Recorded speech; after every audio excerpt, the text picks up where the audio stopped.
भारतीय इतिहास की सबसे भयंकर विमान दुर्घटना, जिसमें 8 देशों के 351 लोगों की दर्दनाक मौत हुई, वजह बनी पायलट को इंग्लिश की मुकम्मल जानकारी न होना। ये दिन था 12 नवंबर 1996। आज से लगभग 27 साल पहले, वक्त शाम के 6 बजे, हरियाणा के चरखी दादरी के ऊपर आसमान में दो विमान आपस में टकराए। ये टक्कर इतनी ज़बरदस्त थी कि इस टक्कर के बाद इन विमानों का मलबा आसपास के लगभग 10 किलोमीटर के क्षेत्र में बुरी तरह फैल गया। अचानक तेज धमाके की आवाज़ और आसमान से गिरते मलबे को देखकर लोग सहम जाते हैं, परंतु मलबे के साथ गिर रही जलती हुई लाशें और मानव अंगों को देखकर प्रशासन को सूचना दी जाती है। प्रशासन तुरंत हरकत में आता है, राहत एवं बचाव कार्य जारी किया जाता है। जलती हुई लाशों और मानव अंगों को इकट्ठा किया जाता है। तब जाकर पता लगता है कि कहीं लगभग 351 लाशें प्राप्त होती हैं।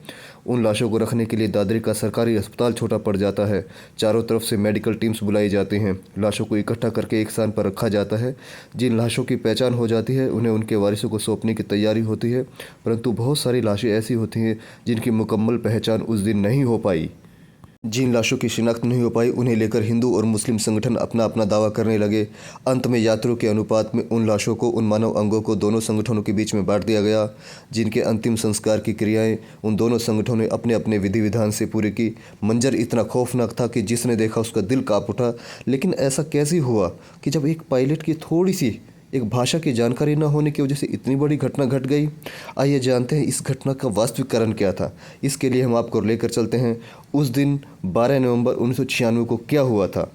कजाकिस्तान के इंटरनेशनल एयरपोर्ट से एक पैसेंजर प्लेन IL-76 छोटे व्यापारी जो ऊन लेने भारत आ रहे होते हैं, उन्हें लेकर अपनी यात्रा प्रारंभ करता है। इस विमान को 15,000 फीट की ऊंचाई पर उड़ने की अनुमति मिलती है।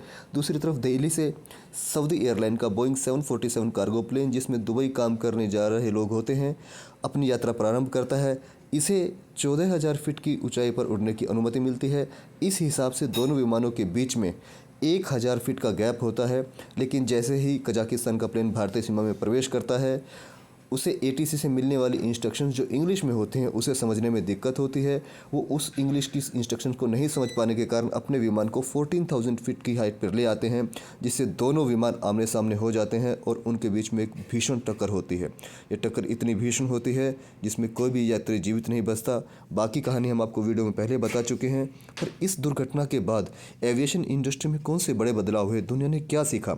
सबसे पहले TCAS इम्प्लीमेंट हुआ, ट्रैफिक कोलिजन अवॉइडेंस सिस्टम। ये एक ऐसा सिस्टम है जिसमें जहाज़ों के बीच में 1,000 फीट तक दूसरा यदि कोई जहाज़ आ जाता है तो इसकी सूचना जहाज़ को मिल जाती है। दूसरा, एयरपोर्ट्स के ऊपर राडार्स को अपग्रेड किया गया ताकि वो सही सूचना, फ्लाइट्स के सही जानकारी एक दूसरे विमानों तक संप्रेषित कर सकें। और तीसरा सबसे महत्वपूर्ण बदलाव ये हुआ कि इंटरनेशनल लेवल पर सभी पायलट्स के लिए इंग्लिश को कंपलसरी कर दिया गया, ताकि इस तरह के भीषण हादसे दोबारा कभी ना हो और यात्रियों की जान ना जाए। यदि आपको हमारा कंटेंट अच्छा लगा तो लाइक कीजिए, शेयर